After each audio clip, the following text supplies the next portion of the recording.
lectura de la iniciativa con proyecto de decreto mediante el cual se adicionan y derogan diversas disposiciones de la Ley Electoral del Estado de Zacatecas.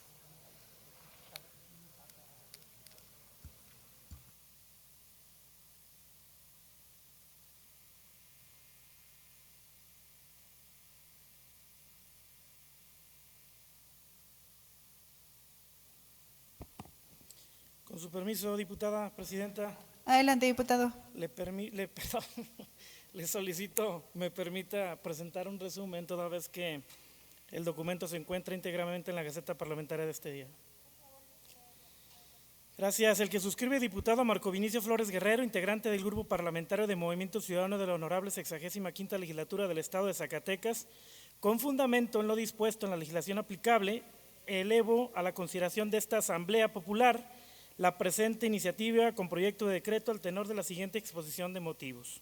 La participación de los ciudadanos en un Estado democrático resulta fundamental para la gobernabilidad, el Estado de Derecho, la inclusión social y el desarrollo económico, aunado a los principios fundamentales de derechos humanos.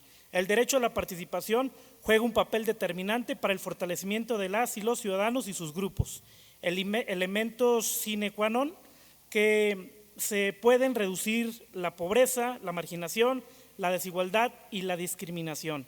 El derecho ciudadano a incidir en las decisiones de los asuntos públicos, incluidos el derecho a votar y a ser votado, es componente de la integralidad del conglomerado de los gobiernos democráticos cimentados en la voluntad popular. Las elecciones auténticas son componentes necesarios y fundamentales en el contexto que protege y promueve los derechos humanos. El momento histórico de los procesos electorales ha determinado la legitimidad de los gobiernos. Solo hay que observar que uno de los mayores logros de la transición mexicana a la democracia fue su carácter pacífico. Sin embargo, la creciente violencia electoral resulta cada vez más perturbadora, tanto para la democracia como para las instituciones electorales en México, que en algunos casos los avances de la democracia se han visto empañados por la violencia y la designación de ciudadanos no idóneos como candidatos a puestos de elección popular, generando conflictos de gobernabilidad, sobre todo en el ámbito local. Los fenómenos sociales de violencia e inseguridad que están presentes en el país y que ocupan todas las esferas de la vida pública no exentan a los procesos electorales y a quienes participan en ellos. Una forma de contribuir a la resolución de este problema en los procesos selectivos radica en instituir la corresponsabilidad de las instituciones y de todos los actores en el ámbito de sus competencias, atribuciones y funciones que son facultativas por norma. Por lo tanto, en la medida de que asumamos que existe un problema de esta magnitud que se agrava constantemente, tenemos la obligación de hacer planteamientos que contribuyan significativamente a darle paz, tranquilidad y seguridad a nuestra convivencia democrática. Estos fenómenos no son exclusivos de quienes buscan ser electos para obtener una posición de responsabilidad pública. Sus impactos se circunscriben en un contexto más complejo de inseguridad y violencia que colisiona a todos los sectores de la sociedad mexicana, deteriorando significativamente el tejido social y, por ende, la convivencia cívica. Según la información recabada en el Seminario de Violencia y Paz del Colegio de México, advierte que la violencia electoral está afectando la democracia mexicana al reducir las opciones del electorado y provocar miedo entre candidatos y electores. De nadie es desconocido que la inseguridad y la violencia han enturbiado la democracia y la gobernabilidad del país, que incluye las diferentes formas de violencia electoral implementada por los grupos intencionados en modificar los resultados producto del ejercicio ciudadano, contando con la capacidad de decidir quiénes tienen derecho a competir y quiénes no. En este orden de ideas, instituir la corresponsabilidad de las instituciones y de todos los actores es uno de los elementos fundamentales para contribuir a limitar o inhibir la participación de ciudadanos inelegibles. Un mecanismo factible para hacerlo es reformar la legislación en materia, implementando prácticas que, si bien es cierto, anteriormente no se llevaba a cabo, es igualmente real que se deben adoptar nuevas medidas de contención y prevención, dado que las circunstancias en las que ahora nos encontramos en el aspecto social, político y de seguridad nos obligan a ello. En el sistema político electoral se conjugan una diversidad de actores y sujetos, para los cuales la ley no es una opción.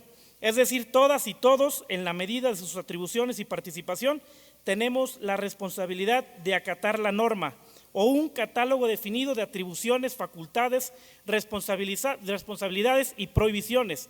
Por lo tanto, en aras de asegurar procesos electorales seguros y ejercicios de gobierno en los que tengamos la certeza de no injerencia de generadores de violencia, debemos modificar esas reglas, comenzar a tomar medidas más rígidas en el quehacer institucional y a todos los entes que intervienen les habrá de corresponder ceñirse a ellas.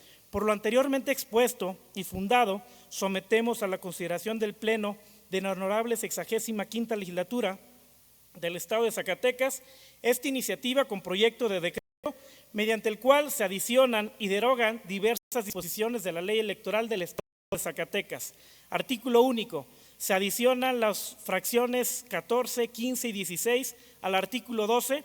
Se adicionan las fracciones 12, 13 y 14 al artículo 13 y se adicionan las fracciones 14, 15 y 16 al artículo 14, se adiciona un párrafo segundo del inciso B del numeral 1 del artículo 66 y se derogan las fracciones 2 y 4 del artículo 148, todos de la Ley Electoral del Estado de Zacatecas, para quedar como siguen. Artículo 12, requisitos para ser diputado o diputada. Para ser diputado o diputada se requiere, más allá de las que ya existen, la número 14, presentar la declaración patrimonial, fiscal y de no conflicto de intereses. 15, ser electos o designados candidatos y candidatas de conformidad con los procesos democráticos internos del partido que los postule. Exhibir al momento de su registro constancia de no mandamientos judiciales. Segundo, el artículo 13, requisitos para ser gobernador, los mismos más la 12, es presentar la declaración patrimonial, fiscal y de no conflicto de intereses, ser electo 13, designado candidato o candidata de conformidad con los procesos democráticos internos del partido político que los postule, y 14, exhibir al momento de su registro constancia de no mandamientos judiciales. Artículo 14, requisitos para ser integrante del ayuntamiento, para ser presidente municipal, síndico o regidor del ayuntamiento se requiere, número 14, presentar declaración patrimonial, fiscal y de no conflicto de intereses, ser electos designados candidatos y candidatas de conformidad con los procesos democráticos internos del partido político que los postule. Y 16, exhibir al momento de su registro constancia de no mandamientos judiciales. Artículo 66, de los procesos de integración de órganos internos y selección de candidatos. Primero, el partido político a través del órgano facultativo para ello publicará la convocatoria que otorgue certidumbre y cumpla con las normas estatutarias, lo cual contendrá por lo menos lo siguiente. Inciso B, requisitos de elegibilidad, entre los que se podrá incluir los relativos a la identificación de los precandidatos o candidatas con los programas, principios e ideas del partido y otros requisitos siempre y cuando no vulnere el contenido esencial del derecho a ser votado. Los partidos políticos deberán crear mecanismos y procedimientos adecuados para asegurar que las personas que sean postuladas cumplan cabalmente con los requisitos constitucionales y legales para ser candidatos, así como no tener algún impedimento para el ejercicio del cargo al que se aspira. Artículo 148. Documentación anexa a las solicitudes de registro. A la solicitud de registro, las candidatas se deberá acompañar de los documentos siguientes. Y bueno, transitorios, artículo primero, el presente decreto entrará en vigor al día siguiente de su publicación en el periódico oficial, órgano de gobierno. Es cuanto, diputada presidenta. Gracias, diputado. Diputada presidenta, solicitarle respetuosamente al diputado en tribuna que me permita suscribirme a su iniciativa, la considero muy oportuna. Con todo gusto. Gracias, diputada. A la iniciativa leída se turna para su estudio y dictamen a la Comisión de Asuntos Electorales y Participación Ciudadana. Continuando con el